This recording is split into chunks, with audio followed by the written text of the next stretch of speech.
Welcome back to the Real Power Podcast. Another awesome guest in the studio today. I'm excited for this one. We got Chris. How do you pronounce your last name? Is it Sekula. Sekula. Chris Sekula. Chris is the owner of Sekula's Precision Painting, a residential and commercial painting company based in East Rochester, New York. Chris started his company back in 2017 and has since grown it to over $1 million in revenue and 10 employees now. He's also a real estate investor. He currently owns 17 units across Monroe County. And I was telling him we'll definitely be getting into that because real estate is something that got me into entrepreneurship. And I think it's something that, regardless of what business you're in, real estate is such a powerful vehicle to build wealth and compound your money. So we'll dive into that, hear his story. And without further ado, Chris, thank you for being here, brother. Appreciate it. Thank you for having me. Absolutely, man. This will be fun. Take us back to like the beginning of your entrepreneurial journey. Like, how did everything begin for you? Wherever you want to start in your story. Yeah, I mean, we could go as far back as high school. Yeah, we can mention. Let's start there. Trying to quit. Kind of had a little bit of a troubled background. I was a broken home as a kid growing up. Tough beginnings, humble beginnings. Okay. I'll say. Single family home. It was me and my mom for a while. My dad was in and out of our life, and eventually got sentenced to prison for 7 years when I was like 9 years old. Wow. So it was crazy. You can imagine what that was like, from birth all the way till 9, right? Mm-hmm. It was tough. A lot of stuff going on. Sure. Which, to be honest, I think really helped mold me, believe it or not, in a positive way. It made my skin a lot thicker, and it made me able to endure a lot of things that now, as an entrepreneur, as a business owner, as an investor, as a parent, as a father, as a husband, when adversity strikes, I'm not really fazed by it. Yeah. You know? And I think a lot of that is from growing up in such an environment. And, we can talk about that and those kind of effects, I think, that have kids, privileged kids versus kids that maybe had some adversity. Mm-hmm. I think you kind of have to create some of that, right? Absolutely. But yeah, so that was kind of tough, right? Growing up that way. And, around 10 years old, my mom ended up marrying my stepdad, and then it created some stability, but I think kind of some of the damage ended up being done there. And then I did a lot of self-inflicted stuff from like 12 all the way through high school. I was always kind of hanging out with the wrong crowd, wrong kids, kind of like-minded kids, right? That went through tough times. You tend to bond towards people like that. Mm-hmm. And I ended up getting kicked out of school in 8th grade. So I made it to Dake. Didn't make it to IHS. So kicked out at the end of 8th grade year, went to an alternative high school, got kicked out that year, went to one more high school, got kicked out that year. And then I finished my last 2 years at like this small little facility out in Greece on like the end of a elementary school wing. It was wild. There's like 2 kids in my class. It was a ride, man. But you graduated. It was a ride. Grad somehow on time. It was no A's and B's, but we made it. Got through, yeah. Somehow. After I graduated, I went down to DC for 3 weeks. Was like, dude, fuck this, man. I cannot endure another year of this, right? It's just not for me, right? Yeah. And I was always that kid that was like high energy, bebopping around, a natural leader, but not always in the right way, right? Like to lead trouble instead of good. So, but just had a lot going on. Like just sitting in a chair was never for me at a young age, right? I needed stimulation. I needed a lot going on to keep me going. Mm-hmm. And I just couldn't do it, right? So I signed up for MCC, went for 3 weeks. I'm like, dude, there's no way I'm going to screw this up. There's just no way. So I paid my $1,200 or whatever it was for the semester. So I have no debt, right? No student loans. So that's great. Yep. And then I just started working different trades jobs. I did roofing, both residentially and commercially, for like 4 years on and off. And then I worked in restaurants. So a lot of times I would work during the day doing roofing and then go work a night shift at a restaurant. You were just hustling. Just grinding, man. That was like the one thing I always knew how to do was just grind and outwork everybody, right? And love that. I've always had that competitor. I did play sports growing up and obviously screwed some of that up with the trouble in school, but always had like a chip. And I think that kind of, again, goes back to the way of being raised, right? Is you're always trying to prove yourself. Sure. Trying to garner some attention. Hey, look at me, whether it's a negative or positive. And so that really kind of always drove me. And I was always a hard worker. My mom was a hard worker, right? She had to hustle. She had to put herself through school in order to keep us alive, right? To survive. Yep. And so definitely picked that up from her. So yeah, there was probably from 2009 through 2014 was just like 6 months here, a year there, bouncing around, different trades, whether it was roofing, a little bit of carpentry, did basement waterproofing for a little while. Always something trade related, so working with the hands, and then a service based that, whether it was waiting tables or line cooking in the evenings. So just really was able to grind. And then there's a big shift that happened, and it's funny. It's a fork in the road for me, and I always kind of group. There's three groups of people, I think, in my mind. There's, the first group is people that for some way, some reason, somehow, they were just born with it. They were born with something, like they knew at a young age what they wanted to do. They had their mindset on it. It didn't take them any time to figure it out, and they just went for it, right? Uber successful. You could go down a list of people. It's funny, my wife, I consider is one of those people, right? Absolutely. What does she do? She was a social worker for the VA for the last 10 years. We actually were able to just retire her. Her last day was Friday. So that's congrats on staying that. at home with the kids now. Hell yeah. And she won't be staying at home very long though. She's a grinder too. She's a go-getter. She's going to go do her own thing. She's going to do therapy and a whole litany of other things. Very nice. The world is hers. But yeah, definitely consider her one of those people. Like she knew what she wanted to do early on, right? Wanted to help people, figured out what it took to do that. Put herself through school. She was a great athlete, got a scholarship, and worked at the VA helping the veterans out for 10 years straight. Mm-hmm. And then second category of people, which I definitely fall into, have all the talent in the world, have all the potential in the world. Can't quite figure it out for whatever reason. Got a lot of stuff going on, a lot of adversity, whatever it is. Need a life-changing moment or event, a fork in the road. Whether, I know people who have went to prison, right, for a long period of time that was like, that shook them, right? A near-death experience. Maybe it was a cancer, a cancer prognosis, and you ended up beating cancer. A car accident. Something that wakes you up. Something that's like, hey, man, listen, it's now or never, get your shit together, or you're never going to get your shit together, And then, unfortunately, and look, it doesn't apply. It's not a straight across the board, but I think third group of people and we all know those people. I had a really close friend that had tons of adversity, tons of opportunity, tons of forks in the road to get going and just never could. Yeah. Never could. He had Hodgkin's lymphoma cancer when he was 18 years old, had a kid, had all kinds of things go on. I just could never figure it out, right? And I just think that sometimes that's how life rolls. But going back to me, the big thing for me in the fork in the road for me was having my first son, Silas. And that was 2014. And I had nothing, man. I had $20 in my pocket. It was with a woman who I'm no longer with. Luckily, we have full custody now, and I've raised him since the beginning. And there's, again, more adversity, right? I always say 2014, the year he was born, changed my mindset. And 2017, which we'll get to, changed my life. So he was born, and I started working for a buddy of mine's painting company. And that's where I really started. It was I'd been there, I think 3 years before I left. And that was the longest I'd ever worked anywhere in my life, right?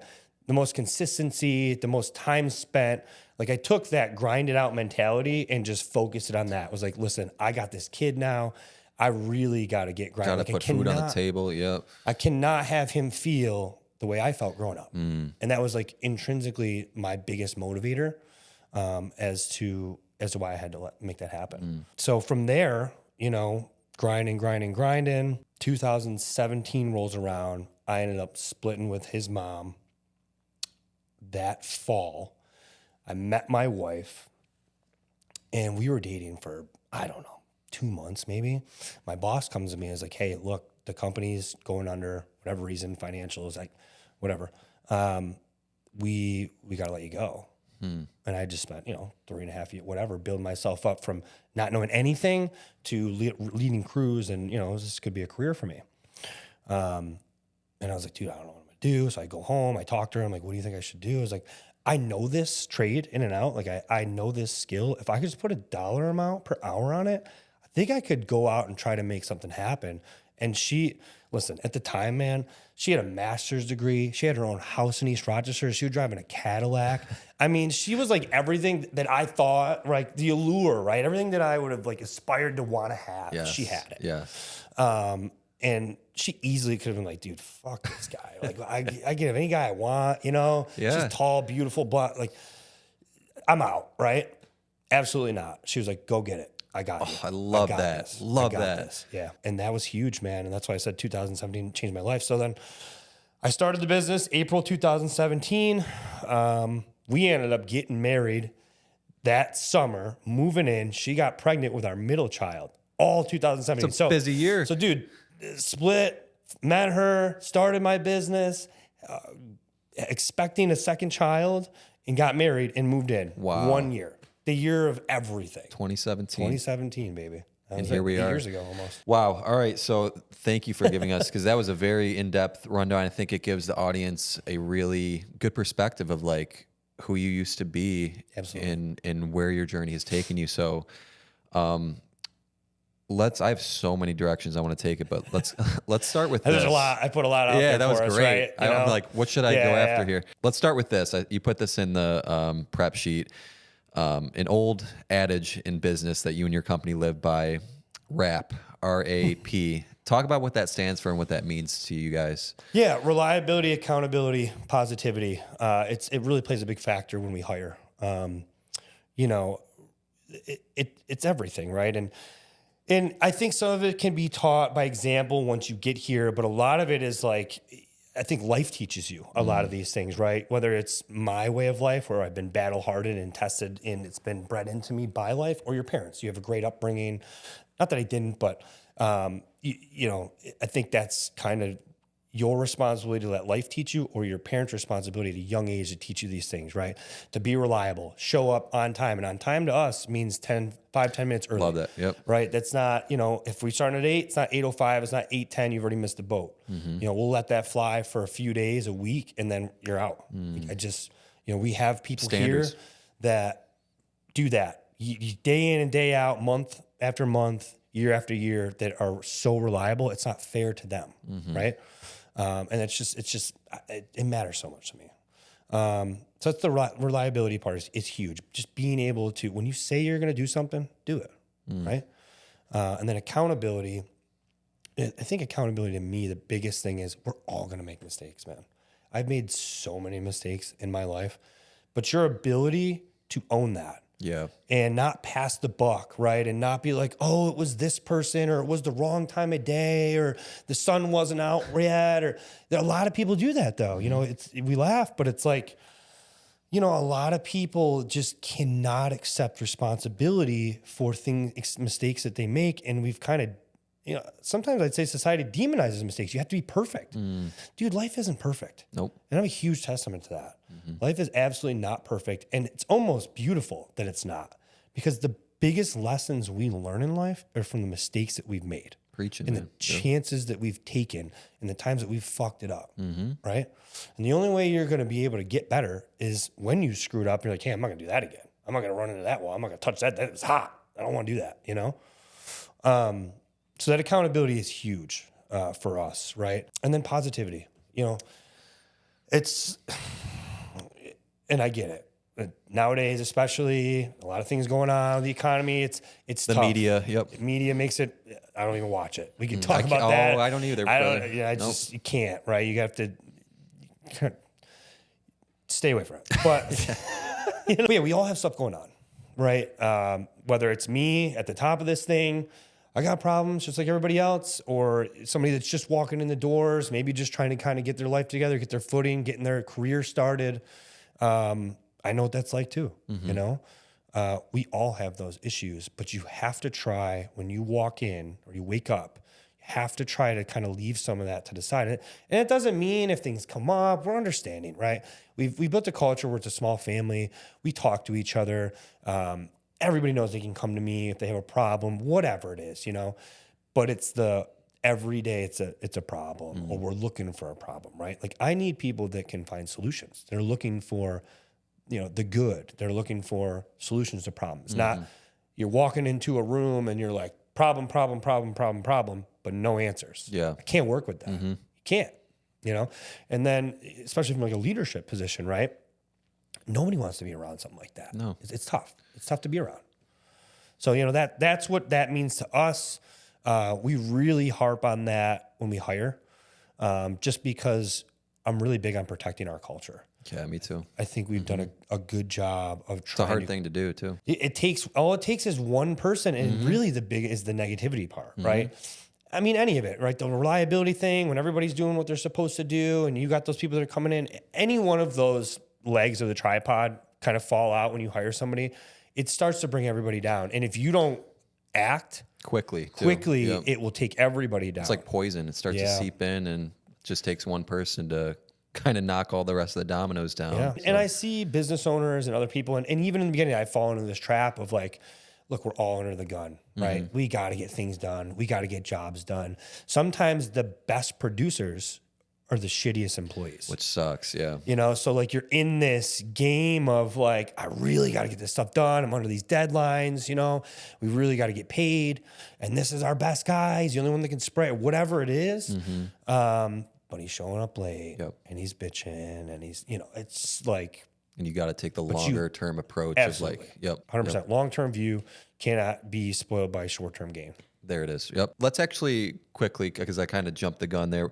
Can you give a quick overview of what your business does, who you serve, like just what Sekula's painting is in Rochester? Yeah. So we are an interior, exterior, residential and commercial painting company. Okay. When I first started, you kind of have to cut your teeth strictly residential, right? You have to build that clientele, build that brand. And actually, Mark Suick was a huge, very instrumental in the beginning. I think one of my first projects was one of his rental properties. And so, just spreading the good word, showing people that you're reliable, you're going to show up, you're accountable, and you're going to do a good job, right? And then that spreads. Like I would say the first 7 years of being in business was just word of mouth. It was just people talking about, hey, referrals, they do a good job, just referral based. So that being said, that's kind of turned into the last few years, bigger opportunities to where we've worked at RGH, Rochester General Hospital, for the last 3 years, on and off, whether it's set price jobs or on an hourly basis where they'll do like month-long contracts where I'll send 1 to 3 guys there, not to exceed 40 hours in a week. At an hourly rate, which is great. You can't lose. It's just you just keep knocking it out, and then you invoice each week. It's fantastic.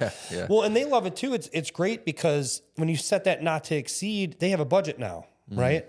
Opposed to, hey Chris, we need this suite done, and they have no idea what they have an idea based on our past relationship, but they're like, it could be 5,000, it could be 10,000. With this hourly set rate, it's like, well, I got this whole list of job orders that I need knocked out, and I have an idea of what it's going to cost. Clear expectations are, So it's mutually beneficial, right? It's great for me because I can't lose, and it's good for them from a budget and planning perspective. So is most of your work these days, is it still split pretty evenly between residential and commercial? Is it more commercial, more residential? What does it look like? It's starting to shift. Okay. So I would say going into this year, we were still probably 70-30 residential to commercial. Okay. And, the goal was to get it 50-50 within the next year or two. And I think we're almost, 60-40 now. Okay. So we've probably changed 10% this year. And do you like working with commercial clients better than residential? It depends. Usually it's a little bit more cut and dry. Residential can be tougher depending on the client. It's always different. You're chasing it more. It's week to week. Yeah. It's a different person every time. It's a different job site every time. So there's a little bit more chase to it, which I don't like. It's starting to get, do that for 8 years. It gets old, right? Yeah. Compared to an RGH that's not moving. It's a nice client. Can't go anywhere, right? Yeah. It's 1.5 million square feet. And, they're happy. They love us, right? They love what we do. We've really helped them try to get a little bit more organized in the sense of, taking their job orders over. So like Caitlin has been great this year and kind of reached out to them and was like, hey, you got 20 job orders, give them to me. Because what they have is like where they're located within the hospital, right? So like each time a job order comes up, they get there in the morning, our connection over at RGH has to find where it is, let them know. Our guys has to find where it is. So now if Caitlin takes that over, the night, the day, the week before, she can have our guys who are there go and find where these places are, coordinate with whoever the heads of those areas are within the hospital. It's so much smoother. Yeah. Right. Yep. And they love that, right? Because now we're taking that off their plate. And they got a million things going on. Absolutely. Let's bring it back to the audience here. That young entrepreneur who's watching, maybe they want to start a painting business, something similar to you. What's your number one piece of advice to that person as they start to try to get traction, get their business going? Like, if you could take it back to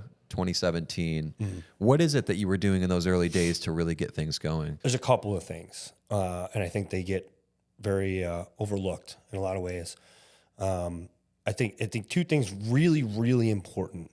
Customer interaction, customer service. You have to remember that even though we're trades, and we could talk trades at some point and the demonization of the trades from, as a society perspective and why we kind of have the pool that we have. If you want to stand out and why we've ascended is because I have made that my number one focus is customer service. Me too. How many times have you either had it to work with a contractor or your parents or somebody else has had to work with a contractor? I called 3 guys. Nobody called me back. I scheduled these appointments. Nobody showed up. One guy came. He said he's supposed to come at 10. He came at 1. It's crazy, right? So that's huge, right? Do what you say you're going to do with these people. Call them back in a reasonable time, 24 hours or less. Text them back, email them back. Let them know throughout the project what's going on. Communication is everything. And I think it's like, well, the expectation for trade is like, this is just how it's going to be. It's going to be kind of shitty. There's going to be no communication. Dude, it doesn't have to be. And that's why you see some of these companies in the trades have crushed it. The O'Connell Electrics, the Isaac Heating and Cooling, the bigger names that we all know. That's why. Had Ray on the show, by the way. And he preaches the same thing, customer service. That's all it is. No matter what scale you're at, too. Like, I think that's why businesses who grow can plateau is because they forget what got them to that level, right? Absolutely. Well, and it's tough because as you grow, right? I mean, we got to $1 million last year. And you want to talk about scaling. I built $1 million business owner operator of Google Notes, So the second piece, what can I, for advice? Organization. Use your fucking calendar. Use it. You have to be organized. And in the early days, maybe it's not as important because you don't have as much going on, but like just getting in that habit will set you up for later when you live by that thing. Every hour, right? You need to know what's going on. It's funny. Huge. I used to like make fun of people who are like, "Oh, Yeah. you got to put everything in your calendar." And now I'm that person. So funny. I have to live by it because otherwise, first of all, shit doesn't get done. Second of all, things that aren't a priority start to take over things that should be a priority. And if it's all mapped out in your calendar, block by block, that's how you move the needle forward. It's to the point with me where like I'll show that to some people who maybe aren't as organized or don't understand, and they're like, "Dude, that gives me anxiety." If there was nothing on my calendar, I would have a panic attack. That gives me anxiety. Like seeing it all out there makes me feel comfort. It makes me feel good about it, Because again, high ADHD, right? My mind is, it's a superpower in the sense that I can get a lot of stuff going on. I can open 15 windows faster than most people can open 3.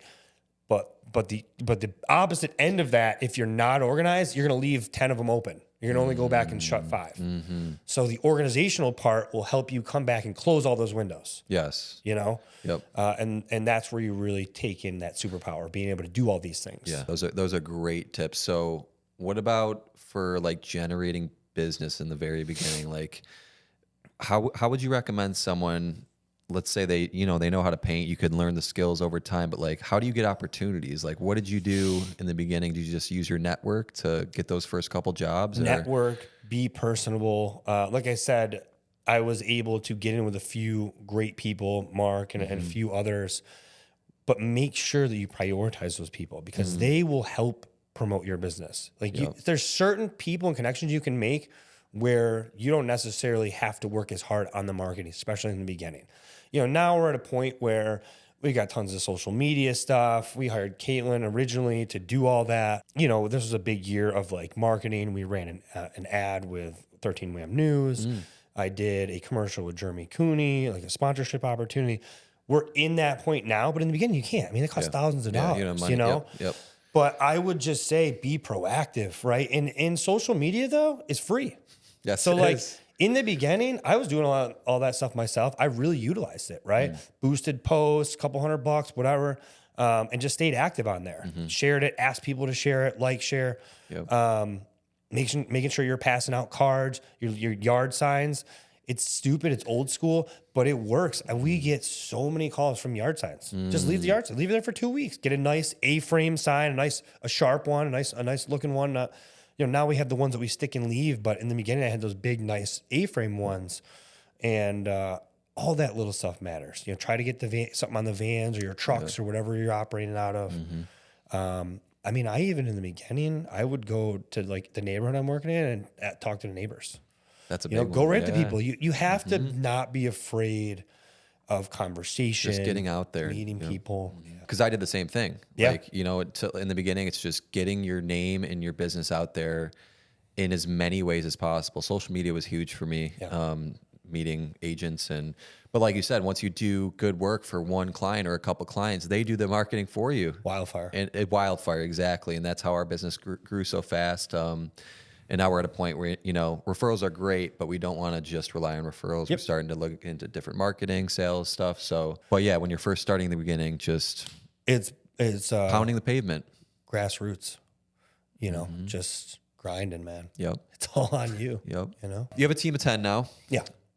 What have you learned about management and leadership and going from a solopreneur to building a team now that's doing everything for you? Had to change mindset, had to change some expectations. In the beginning, trust is huge too. In the beginning, when I first started trying to look for help, I was a tyrant. I was not the nicest person. All I knew was how to grind and the vision that I had and how I wanted everything to be my way. And not everybody is wired that way. Not everybody's built that way. Not everybody is you can't expect everybody to produce the exact same way as I did. So the biggest thing for that in the beginning was expectation, realizing that just because I could do a certain amount of work in 8 hours, the other people that I hired, they're not, right? And there's a lot of reasons to that. There's a lot of parts to that. The biggest part is it's almost selfish because they don't own the company. They don't have equity in the company. They don't have stake in the company. You can't expect someone making 20, 25 bucks an hour, 30 bucks an hour to, work as if their life is on the line. Why would they? Why would they, right? There's nothing, they could, worst comes to worst, they quit, they go find another job, right? For me, I need it to work, right? And it's just a different expectation. And it's actually a Gary Vee thing that I kind of learned early on. It's like, it's just selfish to feel like somebody who's not a partner with you is going to work as hard as you on what you're making in your dreams. He was like, if you want them to work as hard, like give them a chunk of the business. Absolutely. So it's just tempering that, right? Being like, hey, look, if it's going to take me 8 hours, it's going to take them 16 and charge accordingly. It is what it is, and being but just making sure that there's quality behind that too, right? Yes. So like harping on, I had to get off, hurry up. And it's just quality. If it takes an extra half a day, I don't care. I don't want the call back. Yes. And we'll charge, right? When I do my quote, it's going to be 16 hours for this, hourly rate, whatever. You can get somebody else to do it cheaper. The quality's not going to be there. We're quality, and that's huge. I think the quality is huge. I think it's also, though, like being okay with them doing it at 80% versus your 100%, because that's most times often like good enough. It's interesting because you see all these high earners and these entrepreneurs and you hear all this like, everyone's got to be 100. You're a loser if not, right? It's not sustainable. It's not sustainable, and just not everybody's like that. And that's fine. That's okay. We need people to help us come along the journey. Yeah. And you have to be careful with the way you word it and the way you talk about it. You don't want to seem like, you just have to be careful. But yeah, 80% is fine. And most customers are good with that. And people are good with that, right? let me be crazy. Let me be the psychopath that goes 110% all the time. Yeah. Can't sleep at night because I can't turn my brain off. I want to do a million things all the time. Yeah. A lot of people don't want that. I've had a lot of people that work for us that are like, I like to come in 8 to 4, 7 to 3, bust my ass for 8 hours, go home, turn it off, Clock hang out. out, Yeah. you know?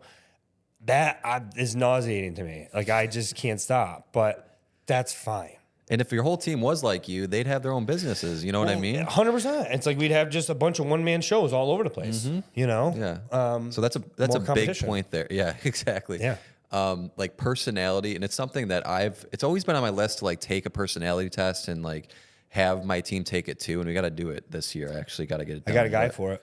Yeah? Yeah. Okay. Jim, yeah, we'll talk after. Hook me up with that. Yeah. Yeah, absolutely. Because you got to know how everybody functions. Like everyone's different, like you just said. And something Ray said on the show that really stuck with me is he would, they all took the PI predictive index test and they put the results on their office doors so that when someone comes up to his office, they can look, this is how Ray likes to interact, so that immediately, he doesn't like small talk too much, get right to the point, like do this. Yep. And you walk in and you know how to approach someone. And I like, that is such a good way to do things. Yeah, we did something similar like that. I was working with a business coach, 2023, who Mark actually has worked with multiple times. Nick as well, Nick Mancuso. Yep. He's great. Jim Mahan. yeah. Jim, if you're listening or you're watching, you're the man. He was great, and he helped me in a lot of ways. We worked for maybe 6 to 9 months last year, and one of the things is we took that test to see. I forget where the letters are. He's going to probably crush me for forgetting everything. But like disc. Yeah. That's what it was. Yeah. And, not surprising. I was certain factors that are like, hey, get to the point, 100 miles an hour. Also like to be the life of the party, and attention, all that. Opposed to other people on our team who are more very like number oriented, process oriented, very, just follow the pattern, more engineer based, right? Introverted. But like we have all those different people here.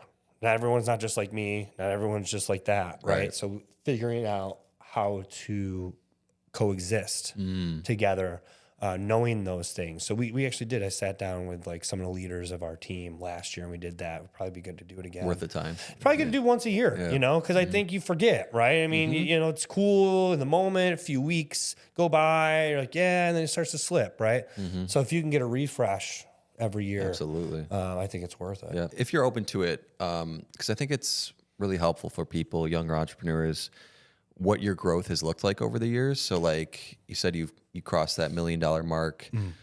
What did it look like the first 1, 2, 3, 4 years? And like, what does revenue growth looked like for you guys? So the first year, I mean, this is crazy, but I think, and it was me by myself. It was 9 months. We started in April. It was like $40,000, something like that. It was wild, right? And that was tough, right? But it still felt great. It felt like we built something. And in the following year, I think it was maybe 150, and then we were getting up to 350. And then I think we went to 4 or 5, and then 6, 50, and then so about 20-25% each year, and then last year was $1 million. So anywhere from 150 to 200,000 each year. Yeah. It's good growth. Yeah. Yep. Yeah. And the biggest thing for me, and what I've always said to myself along that journey, and then still now, slow and controlled growth. It's funny, there's a business out there, no names, but that started maybe a year or two after me that took this meteoric rise. And they had 6 crews, tons of guys, crazy, right? Yeah. In a year's worth of time. On its face, great. They're on billboards. Awesome. But they've came crashing back down. Really? And I think the biggest problem with that is if you grow too quickly, too fast, too much, it's not sustainable, right? It's really, really tough to handle that. I mean, it was getting tough even when we get to the $1 million, even at our slow increase, right? To the point where power of delegation really started to kick in and had to make all these moves and adjustments, and we'll get into that. But that's key for anybody who's listening, starting out, slow and controlled. I know you got a big vision. I know you got dreams and goals and you want to take the world over. I did too. And we're getting there, but it takes time, right? This is 8 years later. Yeah. And you'll be thankful for it. That's a great point. So what is it now? You're at that $1 million mark. What are the struggles, the things you're going through now? It's funny, man. It's this year, we had our best year ever last year, and this has been one of our toughest years. And it's tough for me because I'm so driven. I'm so upward focused, and we've had so much success over these past almost 8 years that it's like, what's going on? What's going on? We did a big restructuring. And, I said I worked with that coach, and he really helped me unlock, power of delegation. Up until halfway through 2023, I was owner operator through and through, right? I wasn't necessarily painting on every job anymore, but I was doing all the back end, all the scheduling, all the customer interaction, all the social media, all the billing, everything you could think of on the back end of $1 million business. It wasn't sustainable. It's crazy. Yeah. And I was missing things. I wasn't getting back to people. It was starting to slowly kind of get jumbled and possibly fall apart. So his thing was like, listen, you take your head foreman, promote him to a project manager. So now he can run around, go to the Sherwin-Williams, check. You have 3 or 4 projects going on, have him check in on all that stuff, right? He knows what he's doing. You got to trust him, right? Got to be able to trust him. That's huge. But he had proven his worth. He'd been here a long time. He helped me build this, right? Maybe give him some estimates to do so you don't have, you got 12 estimates in a week, give him 6, open yourself up. And then a huge shift, we hired Caitlin originally to do my social media because I just could not do it. I hadn't made a post in like 3 months. It was crazy. And I was really good. I was on top of it for years, And I hired Caitlin. She knocked it out. I mean, she was fantastic. Paying her part-time to do that. And then the point was like still a lot with just the back end. And I was like, you know what? Let me call Caitlin. See, she had a full-time job at the time. She was fine. But I was like, you know what? I really like this girl. I like a lot. I like what she brings to the table. I love her energy, her personality. She's a go-getter. Let's call her up and see if she wants to come aboard. Because she was just doing social media part-time. She was doing the social media part-time, and she did such a good job with it. And we'd had a few conversations. I really liked where her head was at. And I really liked, she was presented well. It's a lot about her that I really liked. And I was like, this is an opportunity. I don't want to pass it by. So I called her, offered her the job. And that was November of last year. And she's operations manager. Go Caitlin. She's crushing it. I think everybody in the team feels the same way. The organization is 10x better than what it was when I was doing it. Because you let go and you were able to delegate. Yep. Delegation is huge. It's huge. It's so hard to do though. Like the trust, like we said, trust is the key word, right? And you have to. So I have a style of leadership that I've kind of discovered recently with the delegation in the last couple of years. And I have a tendency to push people into things that they're really uncomfortable doing, but I can see something in them necessarily where they maybe can't. The potential. And I saw that in her. I saw that in other employees that we have. I've seen that in friends and relationships. I mean, I had a buddy, an electrician buddy of mine a couple of years ago, Francisco, IC Electrical. Check him out. He's awesome. He did a small job at my house 3-4 years ago. He did a fantastic job. It was awesome. I was like, dude, why aren't you doing this for yourself? He's like, it's tough. It's a big leap, right? And he's kind of introverted guy. He's not so much, he's not as in your face like I am. But I kept on him, right? And I kept dropping things. Hey, every couple months I check him, like, hey, you started yet? You go get your LLC yet? Like, what are you doing, And eventually he texted me like 6 months later. I was like, dude, I did it. Let's go. Yeah, absolutely. That's huge. Huge. So like I said, that's kind of my style is like, and with Caitlin, right, she's taken on so much responsibility and a huge chunk of running this business now that I don't think she ever thought that that's what she signed up for. Yeah. I think if you had asked her, almost a year ago, this is what you'd be doing, she'd be like, there's no fucking way. That's not what I signed up for, But she's rocking it. And I knew that she would do well. If you have that feeling about somebody, sometimes they just don't even know it. And you have to just, the best way to learn. You could read these self-help things, listen to these podcasts, read these books. Dude, I'm going to be honest with you. I don't listen to a ton of it. I don't read a lot. I have just learned by going out there, putting one foot in front of the other and just going for it. And you're going to fuck it up and it's going to be okay. And, you know, she called today. There's like, oh, we had something going on. Somebody spilled some paint on our roof. It's a big, you know, blah, blah. I'm like, it's fine. It's fine. Yep. It's going to be fine. It's going to be good. They're fixing it, right? Yep, they're on it. They fix it. It's all good. It's all good. We're good to go. You know, tomorrow's a new day. We're going to get back on track. And that's another part as a leader too now that we have this delegation. When they have these problems, they call me, right? If it's something they can't handle, which a lot of times they can, they're great. But in sometimes, maybe I don't even have the answer. They even have it figured out, but they just need the calmingness of me to be like, it's good. We're going to be good. And this year, especially where we've had so much going on and, you know, getting back to your question, really, I know we kind of went off on a crazy tangent there about just, you know, where we were at this year.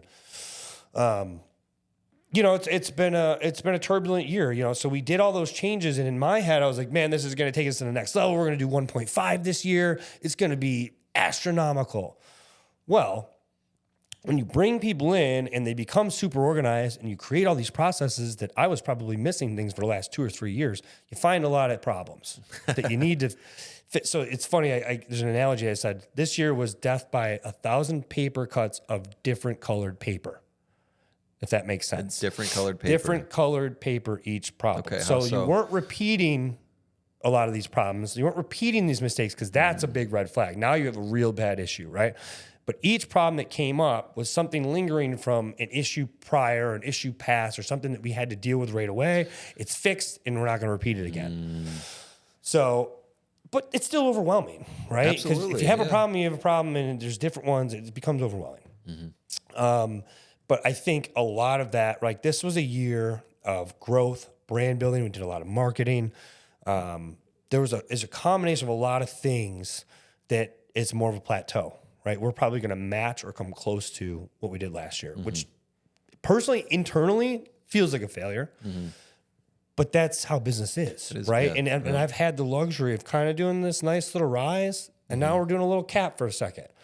And it's because you have these goals, it's tough to deal with, but now we're so set for the next 10 years on process, on, you know, brand awareness. Look, I'm sitting here doing this with you. Yeah. 2 years ago, if she wasn't here, we wouldn't have done this. You wouldn't have known who we are, right? There's a lot of things, opportunities this past year, people, connections I've made that weren't possible because I couldn't pull my head up out of the business.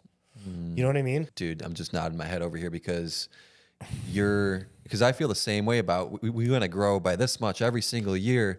But if you take a long-term look at it, assuming you're a business owner that is looking at it the long term, I heard an analogy, or not an analogy, that the most successful people measure in years. So like they're looking 20 years down the line. They don't care because they know that the trajectory of getting up here is going to be whoop. Like some years are going to be down. That's okay. Because you know that, to your point, your systems are all set up now.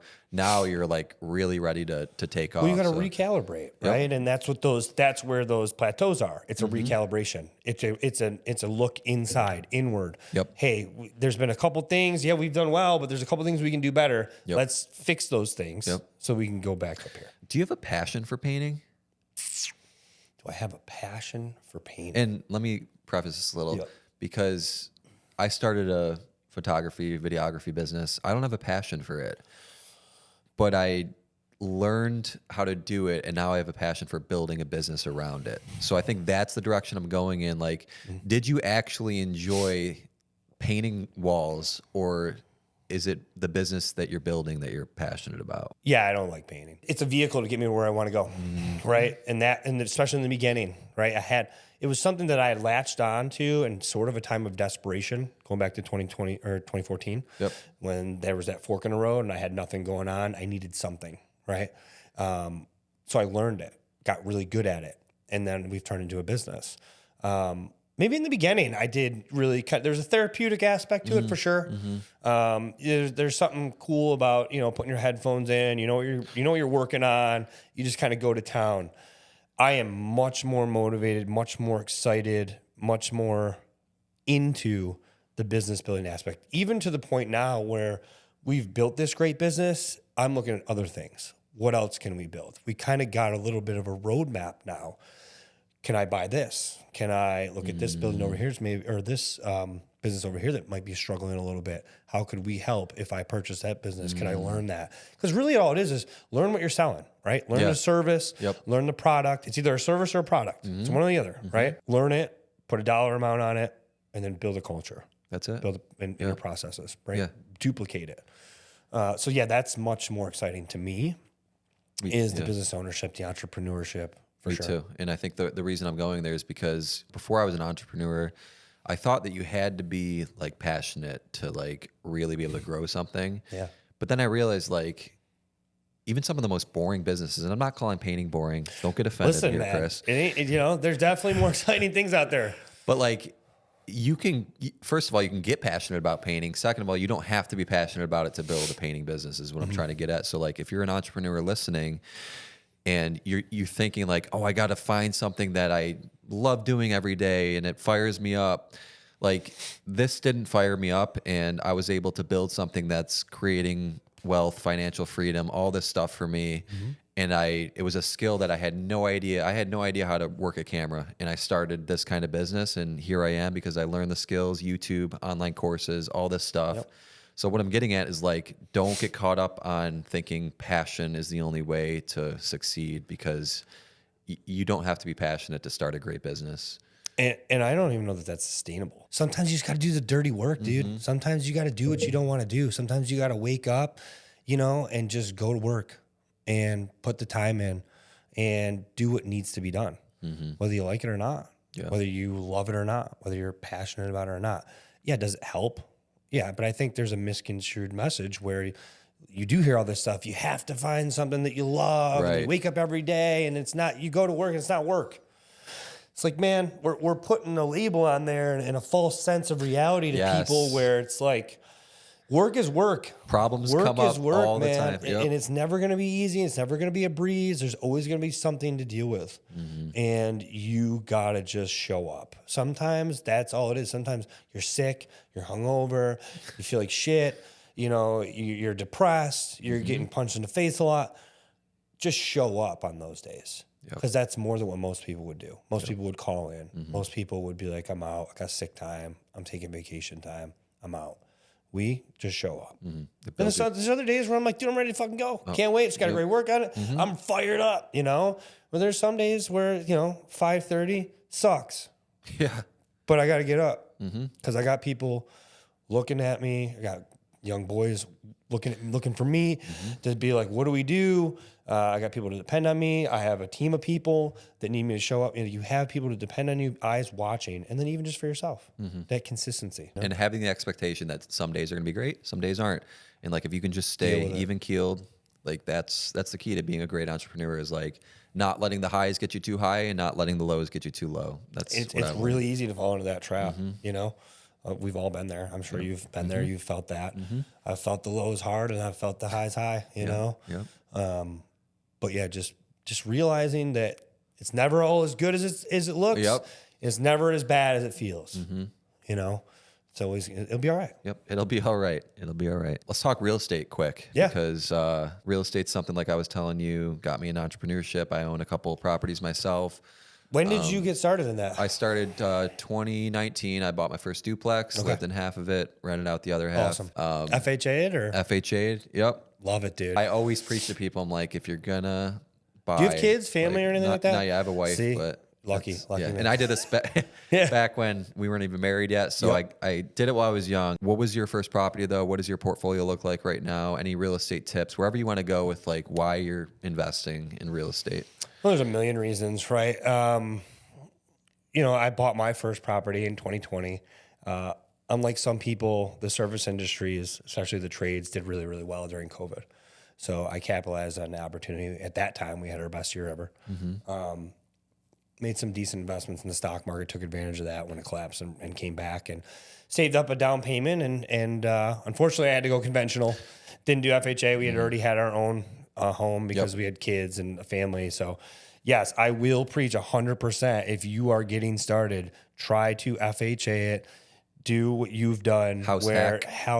I tell all the young people, I tell Caitlin, I tell all my young people that I talk to, house hack if you can. You know, unfortunately, I was in a spot where, you know, I already had a home, can't do an FHA. Can't move the kids into a duplex. Yeah, it doesn't work. You know, there's some people out there, well, you could, don't do anything illegal, you know, don't get in trouble. Yeah. You know, if you already have a family, it's not too late. If you already have a house, it's definitely not too late, right? Because what I did is went conventional route, put my 25% down or 20% down, bought my first duplex in East Rochester, renovated one side. It was vacant, kept the other tenants. And actually to this day, because of how low the interest rates were, it's my most profitable unit now. Nice. Or property. So that was 2020. 2021, I bought two more. I bought a single in East Rochester off market, which was great. Got a great deal on that. Bought it for like $130. I mean, this was the time where things were going crazy. And then I bought, what did we buy after that? Another double in East Rochester. So I have two doubles in East Rochester and a single in East Rochester. And then the one after that, I bought a double in Greece. And then we have two triples now, one in the Noda neighborhood and one off Park Ave. Nice, man. And I'm closing in 2 weeks on another trip or a quad, the same street as the Noda neighborhood. How did you find the Park Ave house? Because Park Ave properties don't come around. This was very an awesome find, and big shout out to Erin Duffy from the Mark Suick team. She's been my buyer's agent on every single property that I bought. She's fantastic. We love Erin. Yep. She's one of a kind. Has been very instrumental to my journey along the way. So this was kind of special. It's on Raleigh Street.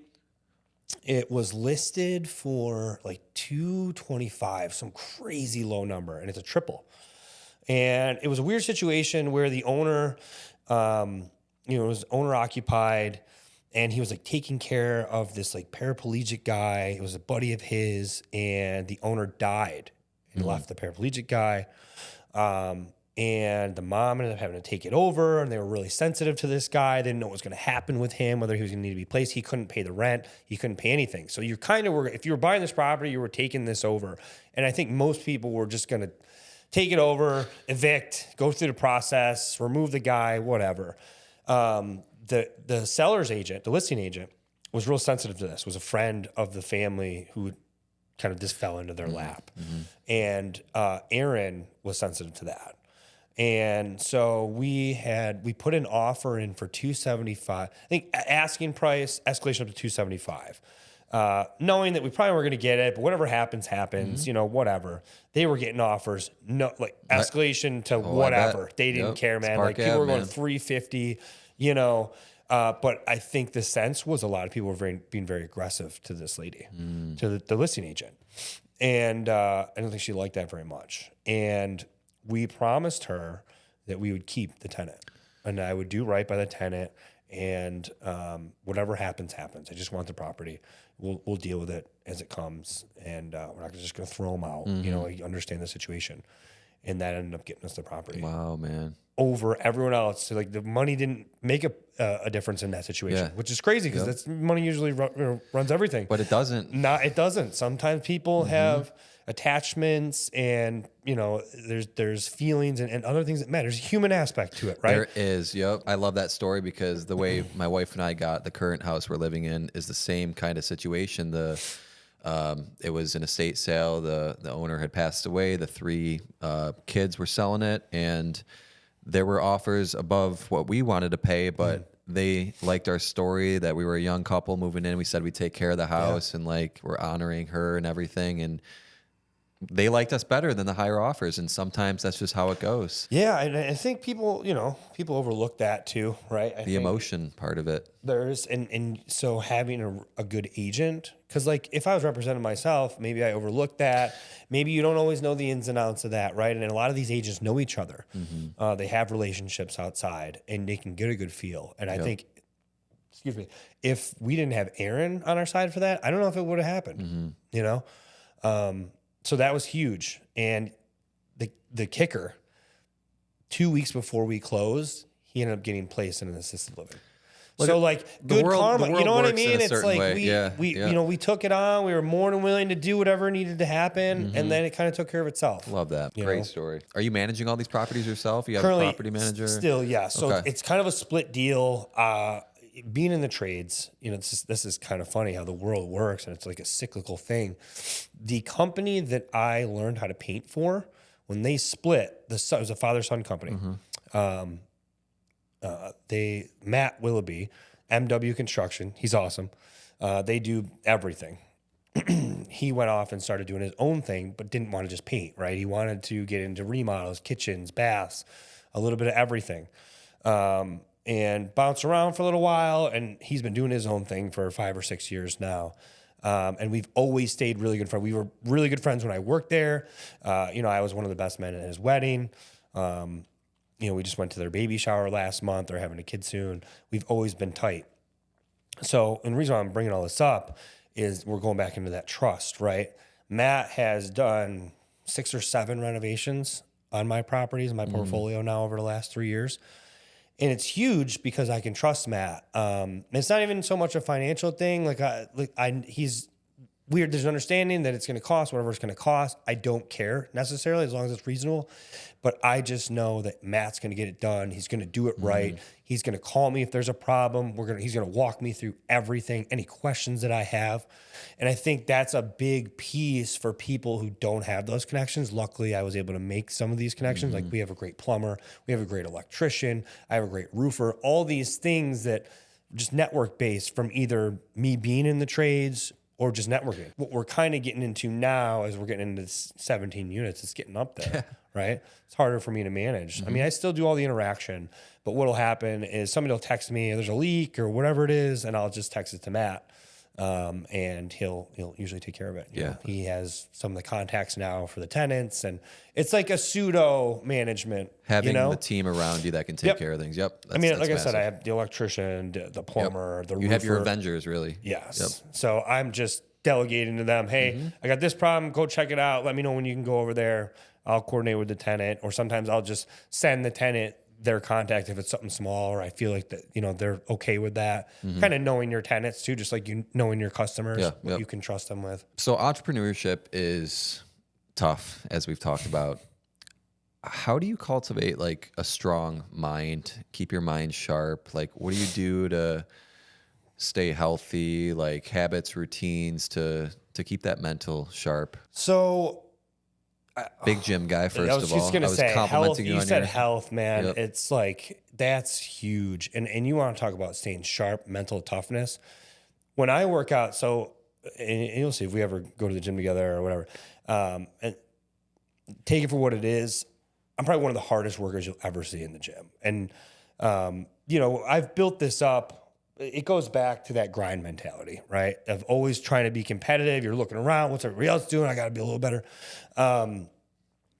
You know, and being able to now do that on my own in there has really taken my mental, you know, toughness to another level. You know, when I do a workout, there's not going to be a harder point in my day than that hour 15, right?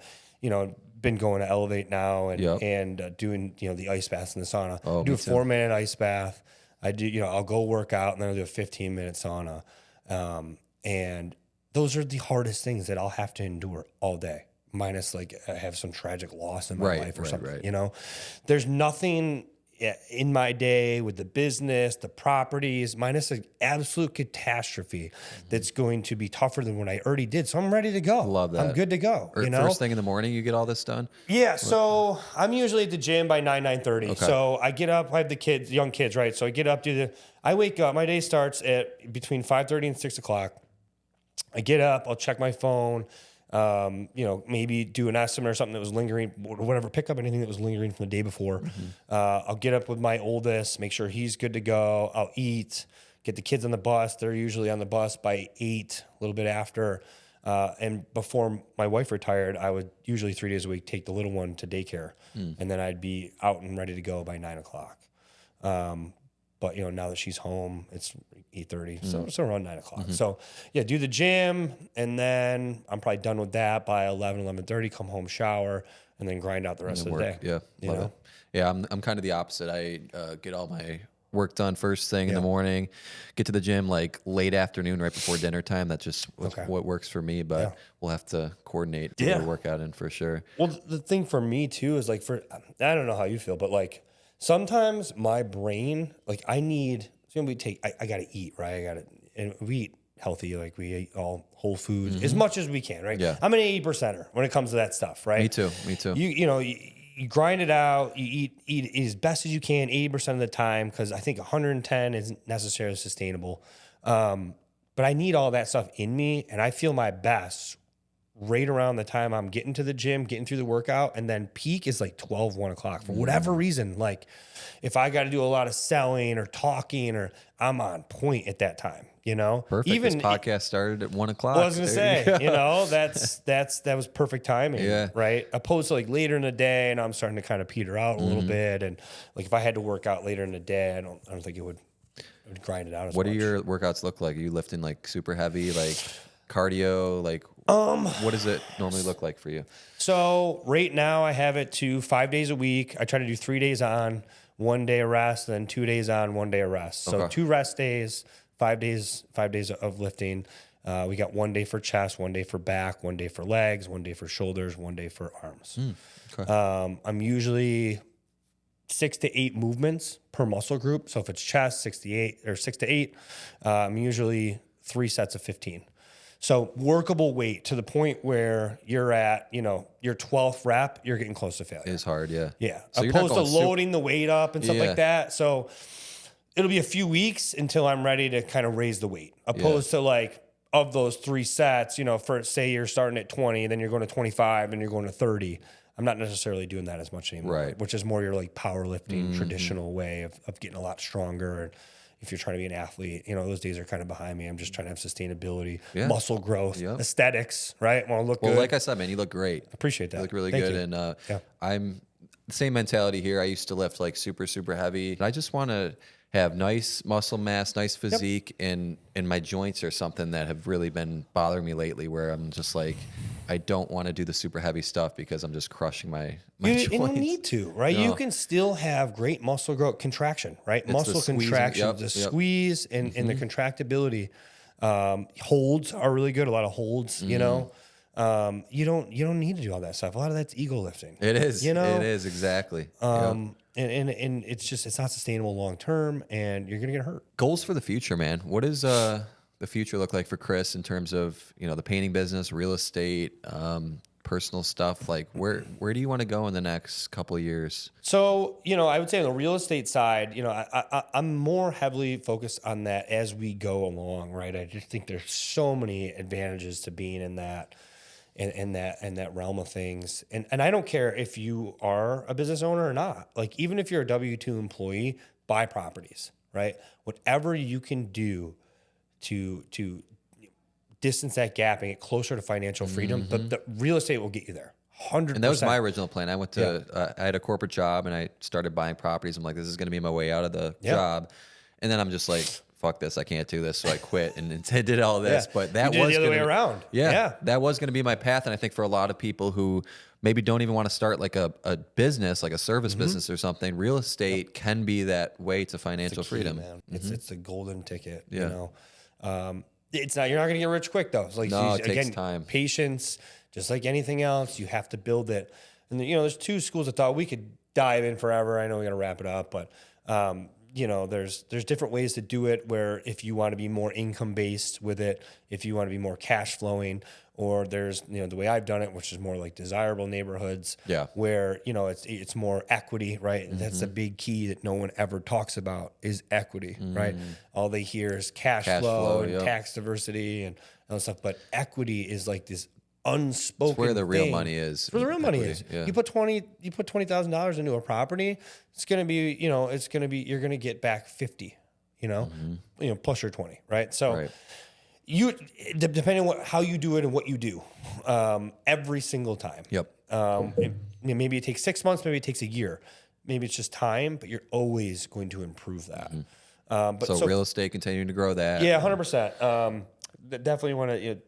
My goal for that is buildings, right? I want to get into buildings. Now that we've done the smaller stuff, multifamily buildings. Do you know Matt Druin? Yeah, definitely. No, Matt. So Matt is my neighbor across the street from Raleigh. Oh yeah. Yeah, one of my properties. He has a nice house. Yeah. He's a good guy. He's a great guy. Had him on the show, and he's doing big things for Rochester, getting people into bigger deals, and just a great guy. He does content with us, and Matt's one of those OG people who I met when I first got into like entrepreneurship, and he's just been a big influence on me. And shout out to you, Matt. So that's the real estate side of things. As far as the business, just getting back into that 20-25% each year. I think, like we talked about before, this is more of turning it inward. How do we make everything good and set up for the next 10 years? Now let's see that really put into action over these next 10 years, right? Starting next year. I'd like to be at 1.2 next year. I don't think that's a terrible goal to set. And then, 1.5 maybe in the next 2 to 3 years, right? And continue that 20 to 25% growth. And getting more into the commercial contracts where the advantage there is it's one site, it's one customer, it's one project, whether it's a GC or a hospital, for a long period of time, opposed to chasing and being more selective with those residential customers. What do you do for fun outside of work besides working out? My kids, family. Yeah, that's a huge part of my story. It's a huge part of who I am. It's a huge part of my life. Anybody who knows me, follows me, it would be very obvious that that's what I'm all about. Not perfect. There's a lot to learn there. We could have a whole nother podcast on just parenting and, all that stuff. And just know if you are a parent out there and you're trying and you're thinking about it every day and you're aware of what's going on, you're doing better than most. And that's what matters. Yeah. But yeah, that's, the biggest thing too, for me is just being there for them and having this business, having the real estate has allowed me to be there and more present than I could have ever been or could have ever asked for. Yeah. And for a long time, that was a motivator, right? As soon as I started the business, I had the freedom to set my appointments and my jobs around, different events that the kids have, sporting events, after school activities. I mean, I've volunteered at my sons, both my sons now at their elementary school, Allen's Creek. I've volunteered there for 6 years in a row now for after school programs because I've been able to build it in to my schedule. Which is another huge advantage to entrepreneurship and being able to set your time. Yeah, it's a beautiful thing. And I love hearing it because that's the kind of dad I want to be. My wife and I will probably, a couple of years, we'll start to think about kids. But when we do have that first kid, man, like my goal with this business, I'm starting to kind of scale myself out of it. My team is going to be running the show. And like when that kid comes, it's just, I want 100% there, not miss anything. And parenting though, that's going to be a different challenge that I'm sure I'll be hitting you up. I was going to say, and listen, like I said, nothing, it's just like anything else. Nothing's going to be perfect. Just care. Constantly working at it. Just care, just be there, show up. Be present as much as you can. And that's all they're going to ask for. That's all we ever wanted growing up, right? It's funny, my oldest has gotten into wrestling of all things, which is weird because I was a basketball player, so I didn't know anything about it, right? Same season.